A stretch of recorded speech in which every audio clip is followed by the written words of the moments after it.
Namaste guys, welcome to day 4 of the yoga challenge. Today we are going to work on Kakasana or crow pose.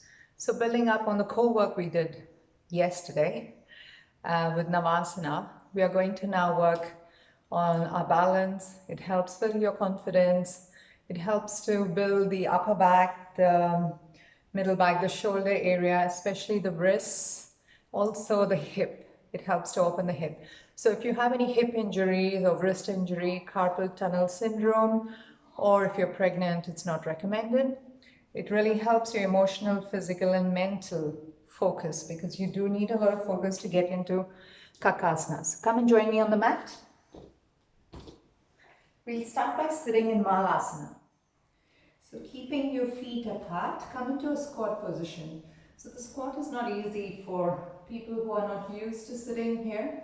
So you tend to feel like you're going to fall off. If you have that feeling, you can either keep a pillow or a block under your buttocks so that you can still work on opening the hip. Now take your elbows outside the knees. Lift the chest, sitting nice and tall. So for some people, it's also really hard to press the heel down here because we need to build up the muscles behind the heels to enable that. So it's fine if you're on your toes like this. Keep a block under to avoid falling down. Just stay like this for a couple of breaths. Allow the hips to open, keeping the spine nice and tall. Inhale, take the arms up, still keeping the knees away from you. Keep lengthening the spine. Exhale, release.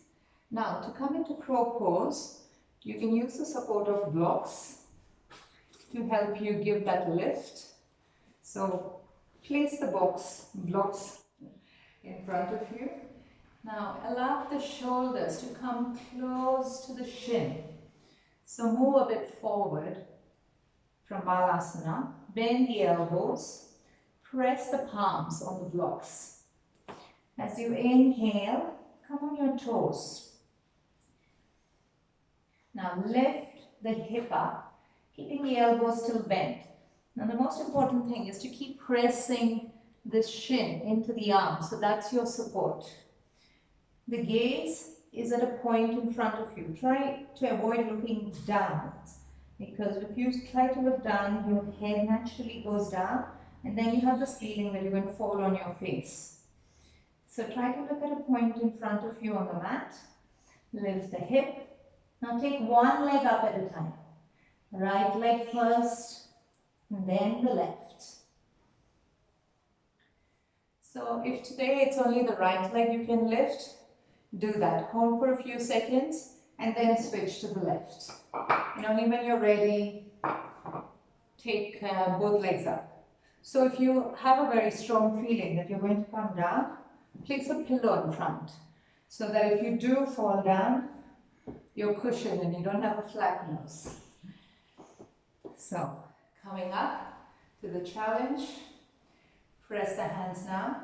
Now allow the fingers to be slightly away from the front of the mat. Adjust the knees, allow the shin to press in towards the arms. Engage the core muscles. Now look at a point in front of you where your eyes go, your body follows. So does your mind. Keep the face soft, keeping the focus. Gently lift the hip up, taking one leg up at a time. Holding. For 1, 2, 3, 4, 5, 6. Slowly coming down. So it's strong on the wrist. So allow the wrist to just stretch out a little.